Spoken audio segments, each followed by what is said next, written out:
Hello and welcome to the Organic Gardening Podcast. My name is Sarah Brown and I'm joined by my friend and colleague Chris Collins. We both work at Garden Organic, bringing you tips and advice each month on how to grow the organic way. This month, it's all about seed sowing. It's that time of the year to start thinking about it, and our aim is to help you get perfect results every time. And because the weather's so uninviting, we stay indoors to hear Chris sharing tips on propagating houseplants. What better way to plan a Valentine's Day present? And it's a million times more sustainable than imported red roses. Our guest this month has a special tale to tell, as she was gardener to the future King of England. Debs Goodenough shared with Chris her early gardening history, from a farm in Canada to studying at Kew, and then the joys of working for Prince Charles. The number of times I got told off by the chauffeurs because His Royal Highness would be taking extra time in the garden, telling me things that he wanted to have done.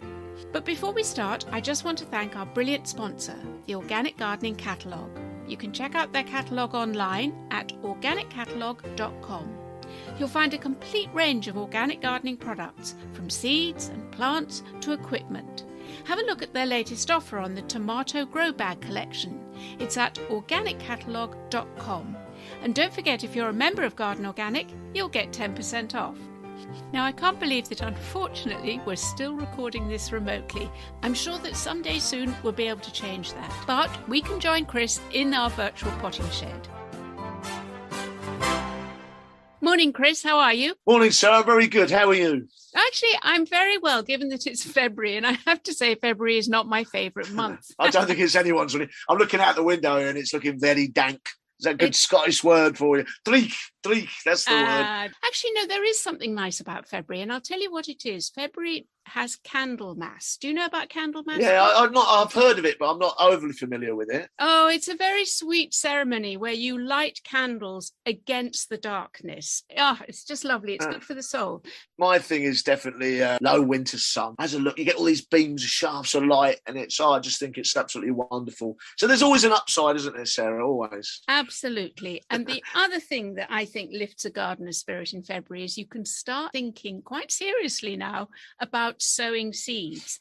And I have to emphasize, it's much too early to sow them outdoors. The ground hasn't warmed up yet. But I think, Chris, we can start sowing indoors. What do you think? Oh, absolutely. In fact, I've already started, Sarah.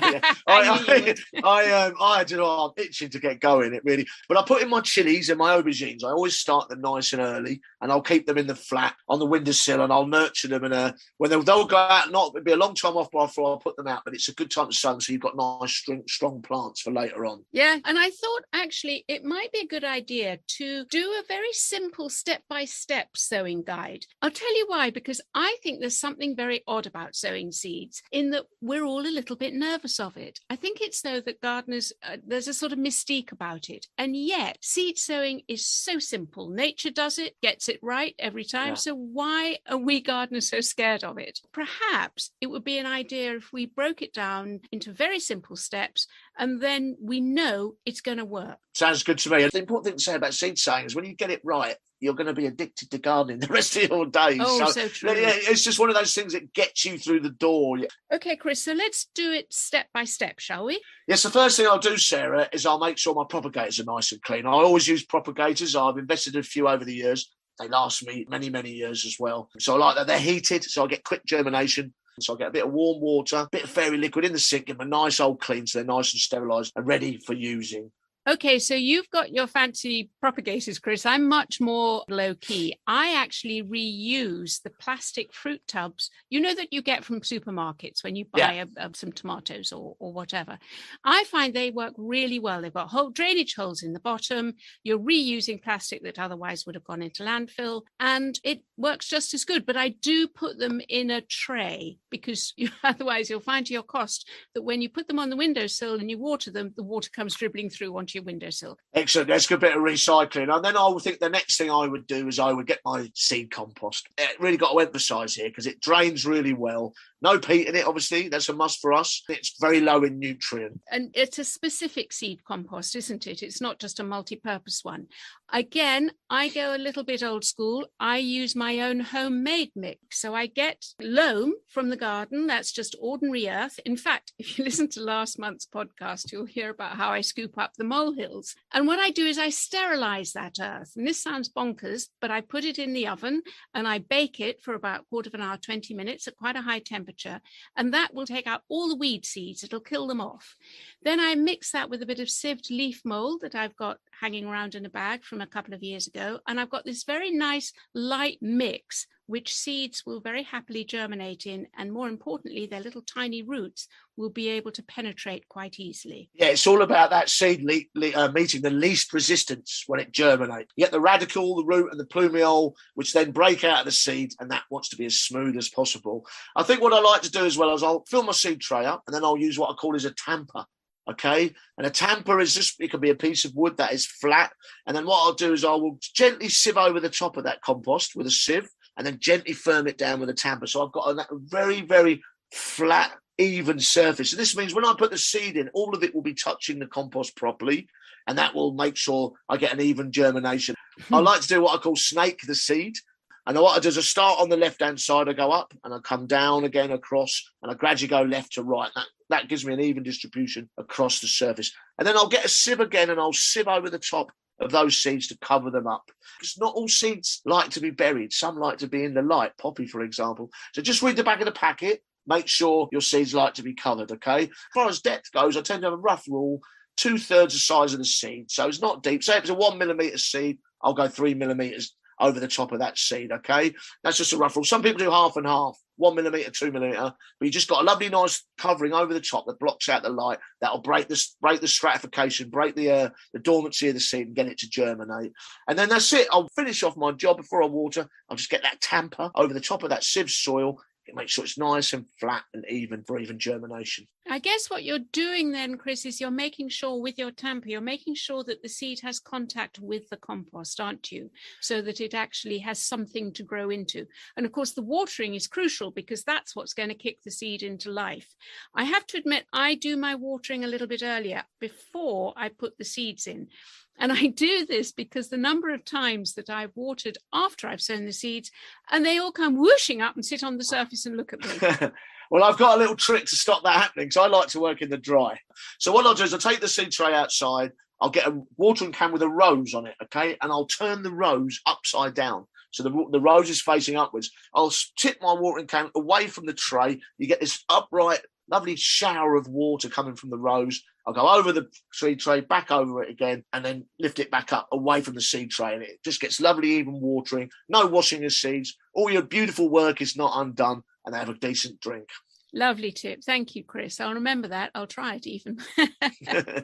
So we've got lots in our post bag later on about seed sowing, about what might go wrong or queries that people have about sowing seeds. So hang on till the end of the podcast. That's been really helpful, Chris. Thank you. I hope it's been clear as well. Once you get it right, you'll not fail. You really won't fail. I will just add one thing to that, which is quite important. If you're doing a lot of seed, I'll have 2,000-3,000 seedlings in the flat come May. Make sure you label. Just make sure you label and date your seeds, and that way you won't get confused to what's going on. So true.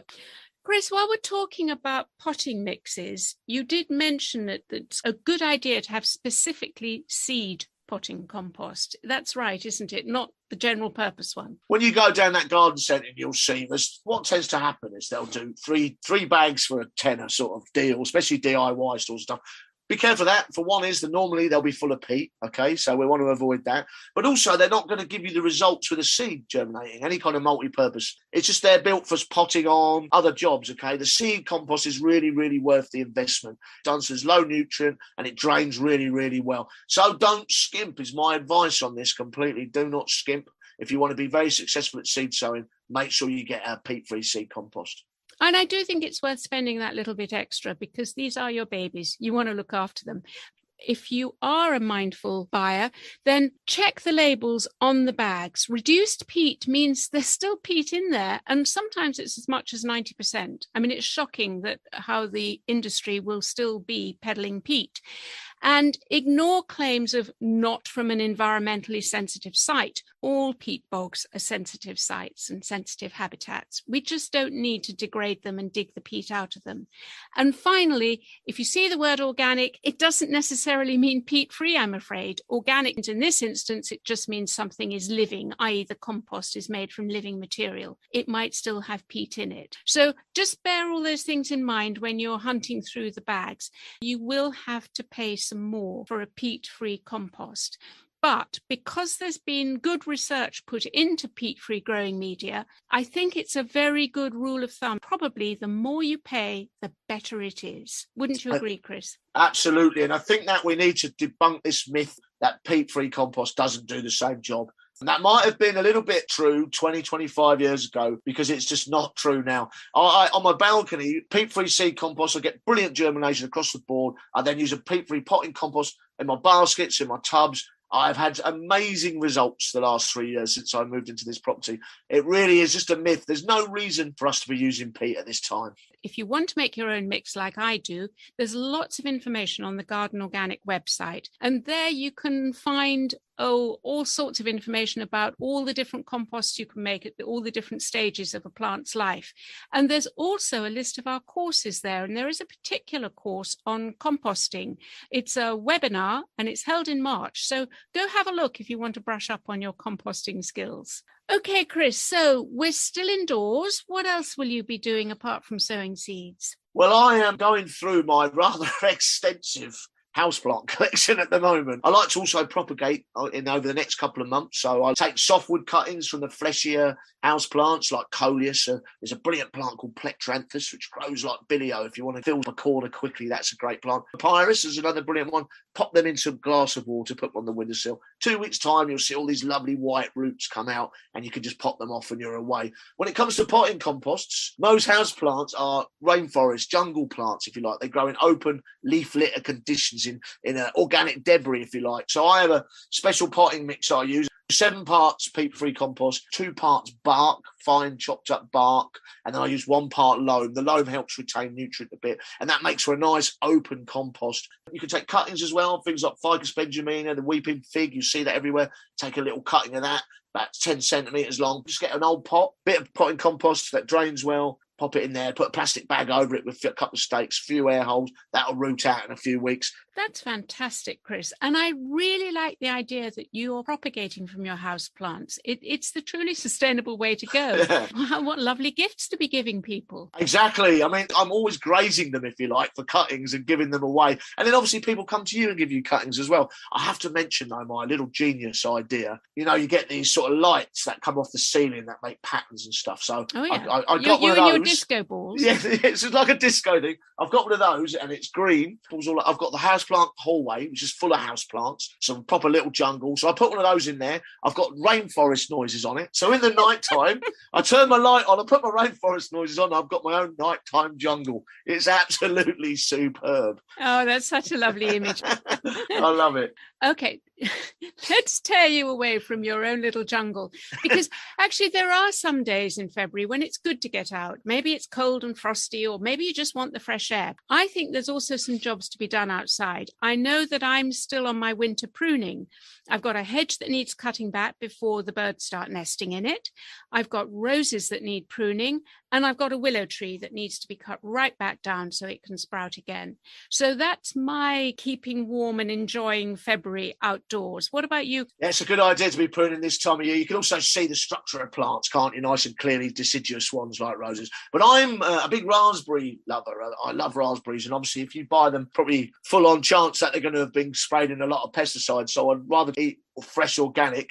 So I'm putting up some raspberry cane sort of fencing, really, if you like. So I will put 2 posts in, about 2 metres apart, 2.5 metres apart. Then I run some wire across with vine eyes and tighten it up. About 6 of those. So you can imagine 2 posts, 6 layers of wire running down, and then I fan my raspberries onto that, and that makes them really easy to prune. It makes them more easily be manageable because they can start running and getting carried away, and then I can just cut out the old stems, train in the new ones, and hopefully, Sarah, I'll have some organic raspberries. Great. I guess also having that structure for your raspberries to grow against will help prevent any wind damage as well. Yes. And now your favourite bit, give us your plant of the month.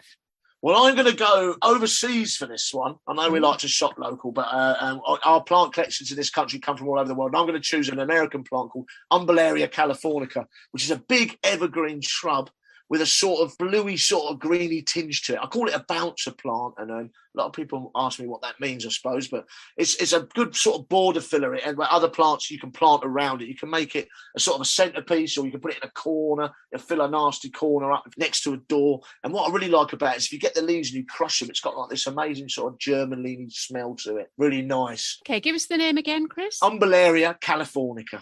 Okay, I'll look out for it, because I think it's always nice to have that something solid in the border that offsets everything else. The bouncer plant. The bouncer plant. Now we really are going back to your disco days, aren't we? We are. Thanks, Chris. Thank you. Happy seed sowing, everyone. You know, there's plenty of advice on seed sowing, making potting composts, and how to adapt to peat free growing if you look at the Garden Organic website. That's gardenorganic.org.uk. And share with us your successes at gardenorganic.uk. Now, I recommend you sit back and enjoy our guests this month. Chris spent time with Debs Goodenough, who gave us a rare interview about her gardening life. She is perhaps best known as head gardener at Highgrove, Prince Charles's house in Gloucestershire. Her quiet, unassuming manner belies someone who not only has abundant knowledge of organic growing, but who's been able to translate this into a very public arena. We catch up with her and her life after Highgrove in her own cottage garden on the Isle of Wight. Hello everybody, I'm very privileged today to be sat with Debs Goodenough, who is a garden with a massive history, some of it very regal. Is that right to say, Debs? Oh, that's kind of you to say. It's been an exciting career that I've had, and it's lovely to have you here, Chris. Thank you. I'm on the Isle of Wight, by the way, to the listeners. This is where I'm in a beautiful cottage where Debs lives, and she's very kindly picked me up from the ferry, and I don't think we've stopped talking since, have we, really? I don't think we have. about all sorts, but mostly horticulture. Yeah, all horticulture. That's right. We put 2 gardens together, and off we go. I suppose the place to start, really, is it's just your background, because you're Canadian, aren't you, by origin? That's right. I grew up on a very small farm in Canada. We were never ever hungry. We didn't have a lot of money. My mother had a huge garden and mostly vegetables to take us through the winter. My dad was, when I look back at it, he was an organic farmer, because that's how it was back then. We had cows, pigs, sheep, chickens, but the veg was just was my mum's domain. For the winter, she would put up so many preserves that it was just incredible when I think back on it, how many jars we filled. And I do laugh. My mother, she used to wash plastic bags out. We're talking back in the 60s and 70s, and we used to laugh at her as kids, but, you know, this thing, this is a valuable product. Yeah. We're going to use it and reuse it and reuse it. And we used to have plastic bags hung on our clothesline because we were farming, we had lots of produce coming in, and we would just reuse everything. So you're very much in your blood then, this whole being near nature, as you're very close to the soil. Absolutely. I mean, I look back on where we farmed, but also, you know, we got blueberry picking out in the wilderness, which was really lovely. I didn't think of it then. I remember taking my husband back there, and he said, "You lived all the way out here? There's nothing here." And I said, "There's lots here." You know? But you have gone then from this huge country with its massive landscape and wilderness to the UK, which is a small country, very packed. How did that come about? Well, circuitously, trained in Canada in horticulture, and one of my tutors had come over to Kew, and I said, "Oh, I'd really like to go and do that and do a bit of training and travel." They said, "Oh, no, you'd never be able to get into Kew because no Canadian's ever gone and trained at Kew." And that was like I'm going to do this. I'm going to do this. And so I came over as an international student in 1984 and planned to spend a year here, but it didn't happen. That was a long time ago. That was 35 years ago. So somehow you ended up putting down roots here. Well, it was Kew, and it was fairly early on. I met my husband, Simon, who is another horticulturalist. And, when you get two gardeners together, that's a life made in heaven. Yeah, brilliant. Couldn't put it better. Yeah. So you do time at Kew, and then you've had this esteemed career since then. Do you want to just guide me through what you've done since? Well, I followed my husband. He became curator at Ventnor Botanic Gardens, and I was the propagator nursery manager there for 10 years working with him. That was fabulous, setting up a local botanic garden, community-based, set up volunteers. But after 10 years working there, I took on the restoration at Osborne House on the Isle of Wight. Osborne House. Can you explain a little bit about Osborne House right now? Osborne House is an amazing historic property built by Prince Albert for him and his queen and their wonderful growing family. And it was amazing what he did and how he developed the garden there. It was a really interesting learning curve because I didn't really like bedding plants, to be honest. But that was at the height of the sort of bedding period. And I thought, well, actually, with my skill in botanics and growing a lot of interesting plants, let's take this to a different level. Let's make the bedding really exciting, as it would have been in the Victorian times. And I had the scope to do that. So I had a really great team there, and we did some really fun displays, and I think they're carrying them on today. Still in now, yeah. I've obviously been a parksman originally. I Yeah. appreciate a bit of bedding, Debs. Oh. And, see, that's quite interesting. So you went so Ventnor was a development project in a way. You were building something there, propagation, and then you've gone to what would be, I suppose, more of a restoration. Is that fair to say? Restoration, and but also sort of looking at the whole landscape. The estate had reduced down from 2,000 acres down to about 300, but it had a wonderful woodland. Yeah. So I had a really good introduction into how to manage different meadowscapes by just different cutting regimes. Let the grass grow long, get the local schools in to plant native daffodils, mow around the edges, and actually start talking through what you're doing that much. I should imagine then that you were quite pioneering, because all of this is fad now. Everybody does this and everyone talks about it. But at that time, it would have been not so usual, would it? I had a lot of people questioning my sanity. And I really enjoyed bringing in the school children to plant daffodils because we were planting the wild daffodil. And so they were learning numeracy by they had to put 5 bulbs in each hole and then jump on them 5 times. And this is reception class. And then introduce them to being part of their own community is that they will bring their families back in 10, 15 years to see what they did. And with the kids, it's legacy, isn't it? Because they will remember that. And it was there also that I started becoming more and more organic in my outlook. Training in horticulture back in the 80s. Chris, you probably remember. You had, your courses on chemicals and all that sort of stuff. And it was the case of, we saw some pretty horror stories back then where things were just not good. And so at Osborne, I had one area that we kept completely organic, and that was the children's plots, which I thought that had to be like. And then throughout the sort of rest of the garden, we very much minimised any sort of chemical use and just looked at composting. I made the most amazing compost at Osborne. And Go on, tell me about the compost. Well, when I first started there, they were paying someone to take away the waste and then buying compost in. Crazy. 300 acres? Yeah. This is just crazy. So I said, look, I need £10,000, and that was a lot of money, to set up composting scheme. And so I built some big bays, and I said, look, I can make this recoup the money that you're spending in 3 years. And in 3 years, we did that. That's incredible. It's a good point, because the idea that by being organic and composting, you're giving something away. Actually, it's in-house. It actually saves money. It saves time, saves labour. You're not importing it from foreign countries. It's really interesting. But I suppose as well, that basis of your organicness is then now coming down to the soil and how you look after the soil. That's absolutely it, right, Chris. Yeah. Well, that sounds amazing. It really does. But obviously there's another step to your career, the next step, which is I'm sure everyone's going to be interested in. That's when you go off to work for the future King of England. That's right. And that was a moment in time in the family's history when I was asked to apply for the position at Highgrove. I remember our youngest son, who was 16 at the time, and when I was sort of pondering it, he said, "What have you got to ponder, Mum? This is the future King of England." Duh, Mum, really? Is this something? And so at that time, it was a big decision for me, but it was a case of I left home and left my husband on the island, right, and went to Highgrove, and that was the most amazing journey of my life, and one that I would never regret. That's incredible. And I suppose if I was listening to this, I would be tempted to ask, what's it like working for the Future Clinic? I know we can't say too much about it, but... The thing that I'd like to say is that, working for someone that's gardening is his passion. Organic gardening, the soils, talking the language that you and I, Chris, are talking about right now, and just keen to promote that. So, it was just so exciting. And I think, again, at Highgrove, there was projects to be had and to be done, and my little brain was well engaged to all the work that needed to be done. And at Highgrove there were the weed problems and how you tackle that.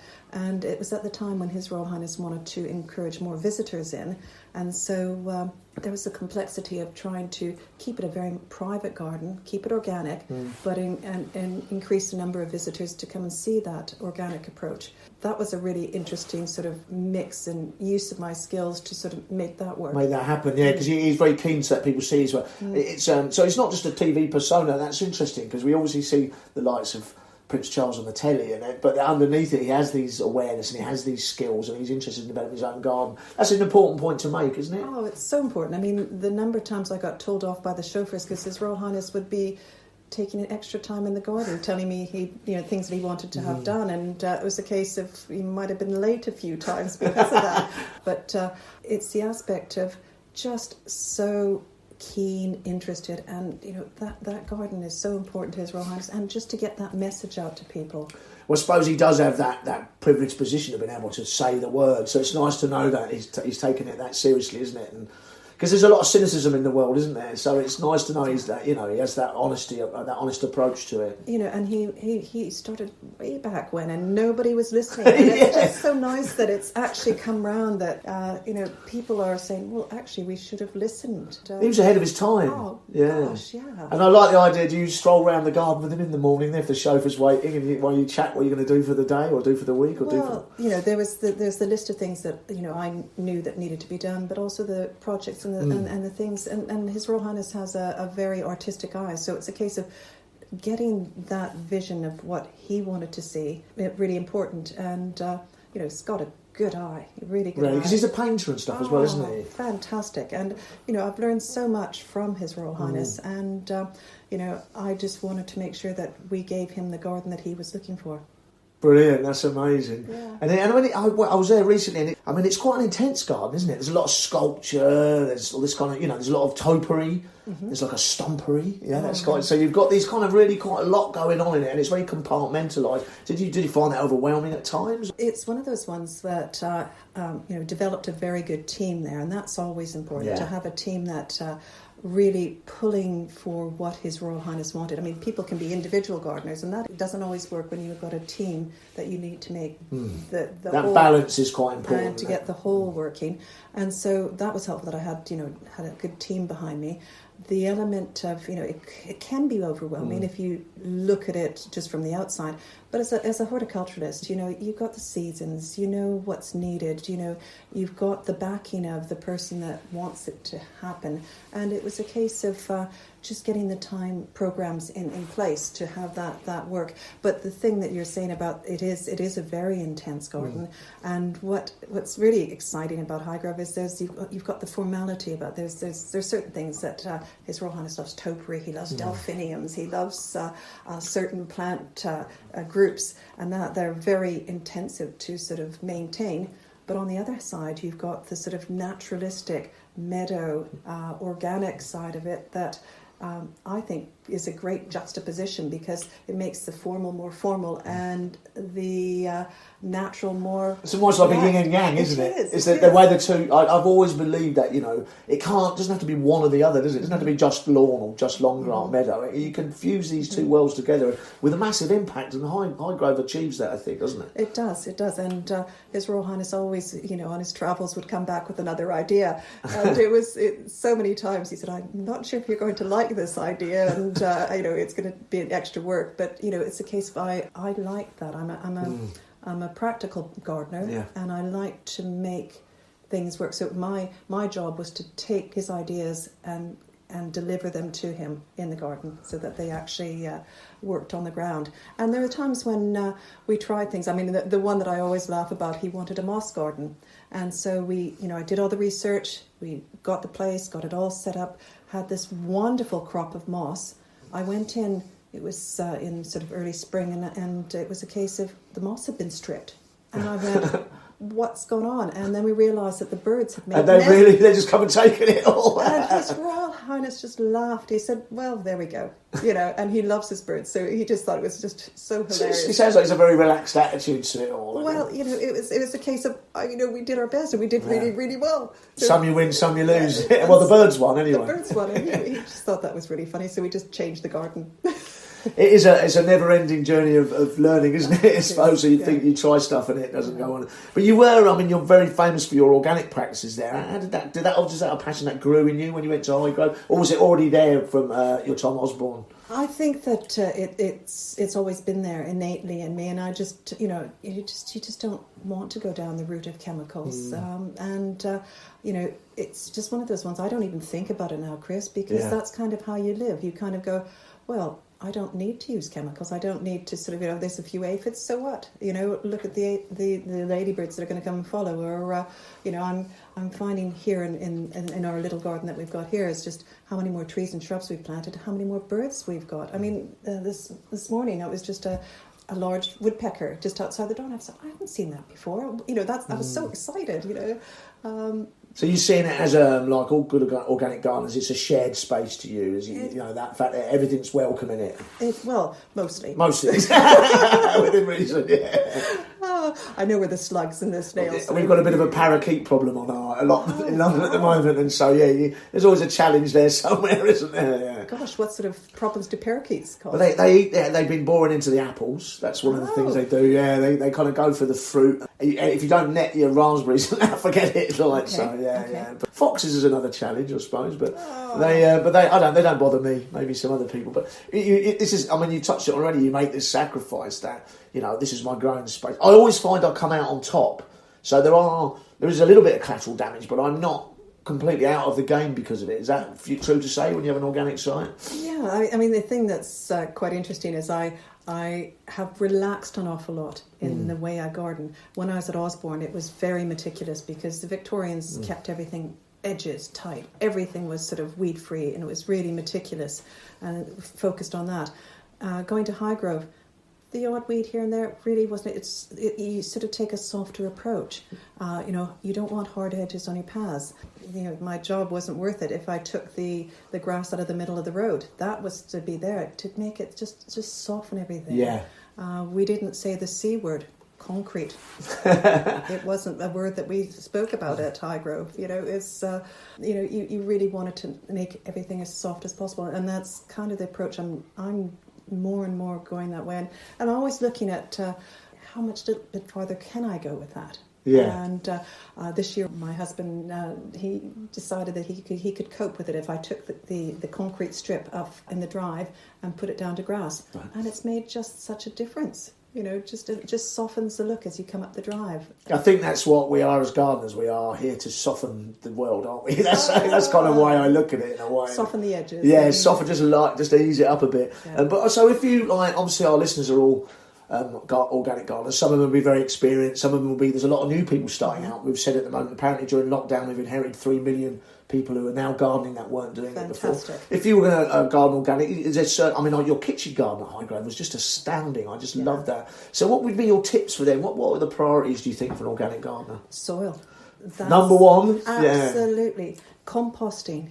I just love, what gardener doesn't love composting, and what can you compost and what can't you compost, and how you deal with compost. I'll show you around and show you my composting areas. I have short-term, long-term, very long-term composting areas, because then how I deal with sort of the weed problems. And what are weeds? It's subjective, isn't it? If it's there for you. And so you mentioned long compost. So you've got compost for all occasions, by the sound of it. I did. So you've got long compost where you're doing it cold composting, and then you have hot composting for quicker turnover, or not too much hot composting, because the back can't cope with it anymore, Chris. And it's a case of I turn a couple of compost bins once or twice, but that's about it. And then there's some where, what do you do with the bindweed and what do you do with the mare's tail? Where do you go that? So we've got a heap that is long term. I mean, it's 5 or 6 years before we actually will get to the and bottom. that will take out your bindweed and your... Oh, yeah. But the key there is putting it in a place where it's easy access. And I think that's the one thing that a lot of people do, is put their compost area in a place that it's the farthest away. You never get there. So you try and make it as easy as possible. And so I've got buckets around where I can drop things into it. And then we've got about 3 or 4 different composting points where they're not huge areas of composting, but it just works for us. Yeah. And but it's a case of to have the space to do it. When first started out, 2 little children, we had a little wormery box in the kitchen. We had a tiny little kitchen, and there was this worms, and every once in a while the worms would escape, and the kids thought that was fantastic. But it was just great. You start with where you can, and what you can do. So it's almost like you've got stations dotted around the place. Exactly. That's a really interesting tip. Yeah. I mean, it sounds like we've got a grand property. It isn't huge, Chris, but it's a case of you kind of. Yeah, we've gardened every bit we possibly can. Yeah. And the other aspect that I always say is that you've got to have an area that's your working area. We've got this little tiny courtyard that, most people would put a hot tub in. What have I put in there? I put in a potting bench and it's my compost mixing station so that I can actually do the work, and that's actually nice because it's just outside the kitchen and it's right there and I can't get away from it, and it's nice. So I'm interested because both of us were talking about propagation before and how important it is. That's quite important, do you think, to an organic grower? The fact you're producing plants locally, whether it be seed, heritage varieties, that kind of thing, cuttings from local stuff which will be more adapted to your garden. Do you think that's an important part of organic gardening? It's very, very important. And as a garden, we all like to share as well. So it's the aspect of, you can always swap plants like that. Yeah. And it's important you're passing that knowledge you have, this incredible knowledge, down to the next generation. And I know what you mean, Chris, but I have to say I have a lot of faith in the younger generation, and I think there's so many people that really want to connect with growing and earth forces. I have a lot of positivity about the younger generation, and are going to get fed up with IT and Facebook and Twitter and things like that. You're proving my point. All gardeners are optimists. The glass is always half full, isn't it? I just want one more thing I would say. That I think when about practicing organic practices, the thing I always come across with people who are not so skilled gardeners is the pest of disease. They all tend to worry about that. And I remember being at Highgrove and your kitchen garden was immaculate. Do you have a few tips on, you mentioned slugs earlier. How do you combat that kind of thing? We did all sorts in the sense of, Give me a quick rundown. Beer traps and slates and things like that, and just being on top of it. But also then you can have your sort of sacrificial plants that you think, well, they can have those. It's like everybody said our hostas were so fantastic at Highgrove, and when you look at it, we were growing the big leaved forms, which are not that tasty to slugs and snails. They'd go for the little leaf forms first. So you grow the bigger ones, and you have your sacrificial stuff that they might go for. But it's a case of we just got to learn to live with it. Yeah. Grow a bit more. So you think that maybe it's a multi-pronged attack, isn't it? Is that it's not just like a beer trap, just when you put a bit of beer in a cup, that will do some. Yeah. Your birds will do some more, frogs That's maybe more. So you need to think about it holistically. That's right, and if you're growing things like delphiniums, I mean the slugs, I was going to say, absolutely love them. It's how you maintain them, and you don't have them growing in a group with myosotis around it. For example, forget-me-not, and that looks lovely because the delphiniums come later, but those forget-me-nots will sort of be the cover for the slugs that are going to eat your delphiniums. So you actually have to do a little bit of we're going to keep the delphiniums actually clear of anything else, any foliage around them, so that we can see what's happening.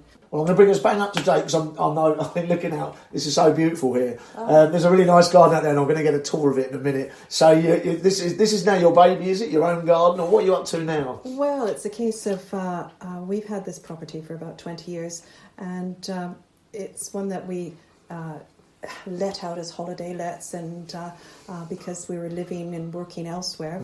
And it's this is the first 18 months I've lived in this house that we've owned for 20 years. And so, but from the day one when we bought the property, we've been developing the garden. Planted trees virtually the first, we bought the house in September and we're planting trees in the October. And that's really important. And so it's now time, and I'll show you what we've done. Brilliant. 2 decades worth of horticulture out there. A high-end horticulture, I would say. Well, I look forward to listening to Debs walking Chris around her own garden. We'll be playing it in our next episode later this month. All you have to do is make sure you press the subscribe button, and then you'll be sure not to miss their chat. But now it's time to open the podcast post bag. But Hannah, we've got a slightly different post bag today, haven't we? We have. It's a virtual post bag. So we asked our social media followers if they had any questions that they wanted to put to us. And we've got a nice selection of seed sowing questions that we'll go through.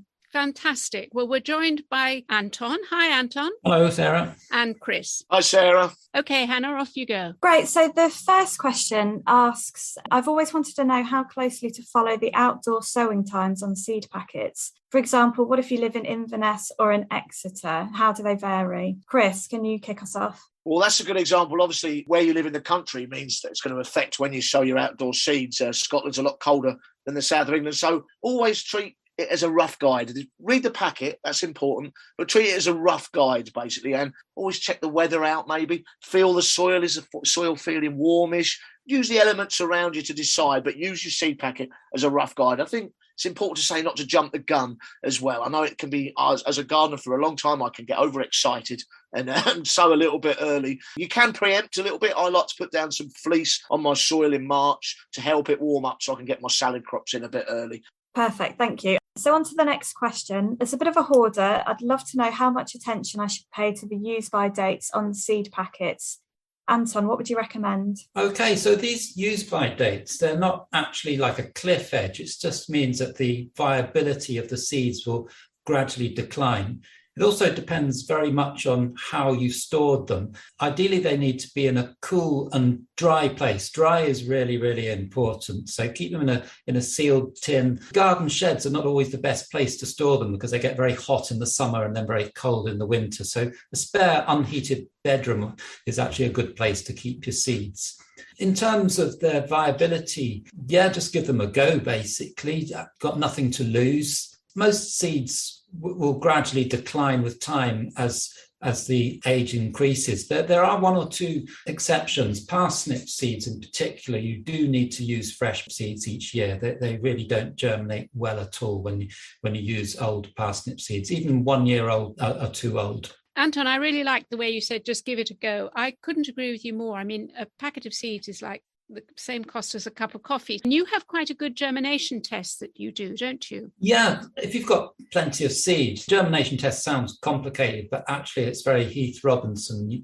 You can get a plastic box like an old takeaway box or a margarine tub and put a couple of paper towels, lightly dampen them and put the seeds in between the paper towels and then just have a look at them each day and they should start sort of showing their little sprouts pretty quickly. If nothing's happened after about a week, then you know that those seeds are probably not going to grow well. And that will save you sort of wasting time and wasting compost. Nice tip.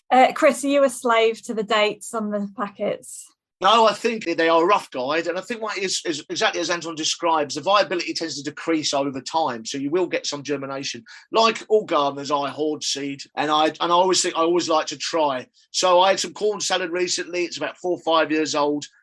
They were out of date by 2-3 years, and I sowed them and I got some germination, not lots. An important thing to remember as well is I always keep mine in sealed Tupperware as well, so the air isn't getting at them, and that will help keep the packets viable. Okay, so give them a try before you throw them away. On to the next question. Do I need to soak pea seeds before sowing? I don't know if I overwater them, but they tend to go mouldy in the soil and don't germinate. Anton, what would you recommend here? Soaking or not soaking? I personally don't think there's a massive advantage to soaking.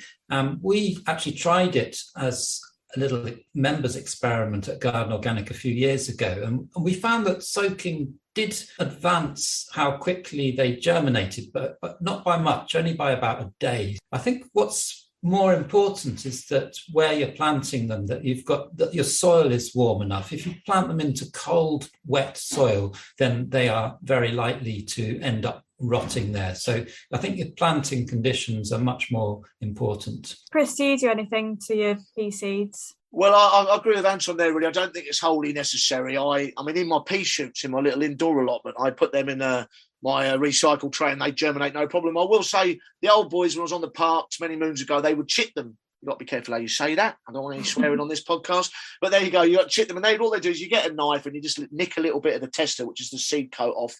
And that would maybe speed up germination by a little bit. Okay, but the gains are marginal, you would say, for kind of your everyday gardener. It's perhaps not worth the effort. I think so, yeah. I think that's probably about right. I think you're still going to get success without soaking and without chitting. And what about the second part of the question? Seeds going mouldy in the soil and not germinating. What do you think the problem here is, Sarah? I think Anton's right. I think probably the soil hasn't warmed up enough, and maybe you've sown them too early. You really do need to wait until that soil feels warm in your hand. Pick it up in your hand. Does it feel ready to give life to the seed? And another good indicator of when the soil's warming up is if you start seeing the weeds really putting on growth, dandelions particularly. So don't rush into your seed sowing outdoors. I know we've talked about seed sowing indoors. That's fine to get on with even this month. But wait, a bit of patience, maybe until May, and then put your peas in. And I think they'll do jolly well then. Brilliant, thank you. So last seed question. Can you tell me what an open pollinated seed is and how is this different to an F1 hybrid? Sarah? Okay, Hannah, so this is a question we get asked quite often, actually, and it could be complicated, but I'll keep it quite simple. An open pollinated seed is one which we pretty much imagine any seed to be. It's produced from a parent plant and it carries the parent's genetic material into the next generation of plants. It's what us gardeners call true to type. And it's called open pollinated because it's mostly natural methods which cause the pollination. That could be wind, insects, or sometimes a helping human hand. F1, however, has been deliberately created by plant breeders by crossing two different parent varieties. The breeder has created a seed which inherits the particular characteristics from these two parent plants. This could be disease resistance, for instance, or exceptional taste or size or colour. So there's a big business behind F1 seed. It's worth mentioning perhaps that F1 hybrid plants won't produce the next generation with the same characteristics. The whole breeding process has to be done annually, and hence there's this multi-billion-pound industry behind F1 seed production, which leads to just a very few seed companies having control of the seeds which we gardeners buy. And if you go to buy seeds from a garden centre, for instance, the chances are that you will note that most of them are F1 seeds. And there's probably only a very limited range of plant varieties that you can grow. There's just one type of cauliflower or one leek. The seed companies have decided which are most viable. They've put all their money into them, but this is at the expense of all the other, what you might call old heritage varieties. The open pollinated seeds reflect hundreds of different plant varieties. So here, for instance, at the Heritage Seed Library, we have the old local heritage seeds which otherwise would have disappeared.